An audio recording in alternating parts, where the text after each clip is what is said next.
গতকাল রাত্রে আমাকে আমার ছোট ভাই জিতেন্দ্র তিওয়ারি ফোন করে জানালো যে কি ওখানে একটা এই কালী মন্দিরে একটা পূজার আয়োজন করেছে, যাতে কি আমরা যেটা রাষ্ট্রীয় পর্ব নির্বাচনে নেমেছি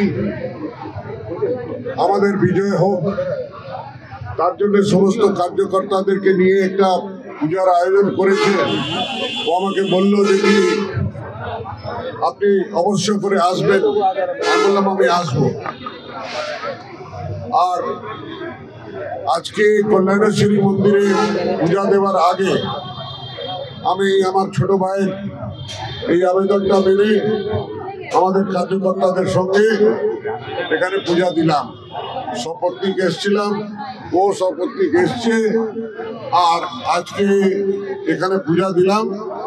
পূজার মধ্যে একটাই আহ্বান থাকে আজকে নতুন বছর, যে সারা বছর ভালো যাক, আমাদের ভালো যাক, আর আমাদের যত সহকর্মী আছে তাদের ভালো যাক, সর্বস্ব আসানসোলের মানুষের ভালো যাক, সেটাই আমাদের চেষ্টা। সেই প্রার্থনাটাই করলাম, আর ওই প্রার্থনা করে আজকের কার্যসূচি আরম্ভ করছি। জিতেন তিওয়ারি প্রার্থী না হওয়াতে বিজেপির একটি অংশ সোশ্যাল মিডিয়ায় কটূক্তি করেছিল, তাদের বিরুদ্ধে কি আপনি কোনো পদক্ষেপ নেবেন? আমি বলি, আপনি বর্তমান, সেই জন্য আপনি এই ধরনের প্রশ্ন করছেন, অন্য কেউ এই প্রশ্ন করবে না।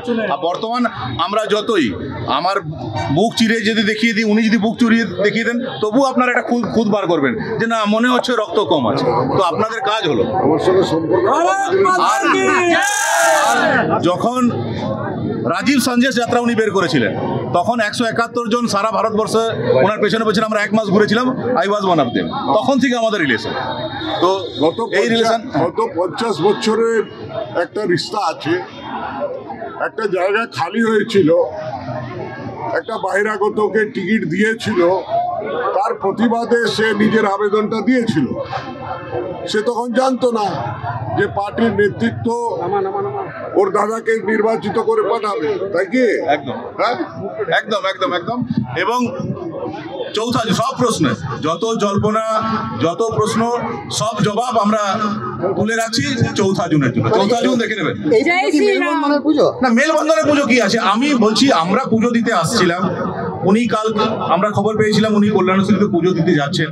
একই উদ্দেশ্যে আমরা পুজো দিচ্ছিলাম। আমরা অনুরোধ করি রাত্রে যে যদি শিডিউলের মধ্যে একটা সময় বের করা যায়। তো উনি বললেন কল্যাণেশ্বরীতে আমাকে যেতে হবে রে। ঠিক আছে, কোথায় লোকেশনটা, উনি যেহেতু ভূমিপুত্র লোকেশন জানেন, উনি বলার সঙ্গে সঙ্গে বলেছেন ঠিক আছে, ওই দিক দিয়ে যাওয়ার আছে, আমি যাবো।